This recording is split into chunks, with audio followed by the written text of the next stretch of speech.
Il centro di raccolta è un luogo in cui devono essere conferite numerose tipologie di rifiuto differenziato, anche voluminoso, quali ad esempio materiali in legno, verde ramaglie, materiali in metallo, RAEE,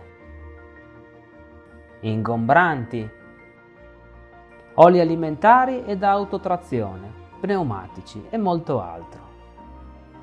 Possono essere inoltre conferiti ai centri di raccolta anche i materiali destinati alla raccolta domiciliare, ad esempio imballaggi in vetro, carta, cartone, plastica, barattolame, rifiuto organico, in presenza di importanti quantità e/o di grandi dimensioni.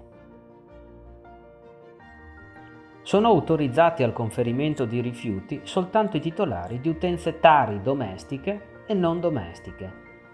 Il centro di raccolta di Cervignano del Friuli, sito in via Caiù, è dotato di apposita strumentazione per il controllo dell'accesso. Pertanto dovrà essere esibita, da parte degli utenti, la carta regionale dei servizi o tessera sanitaria, oppure la specifica scheda fornita da NET per le sole utenze non domestiche. I centri di raccolta non sono accessibili e usufruibili da ditte, imprese o attività produttive non autorizzate.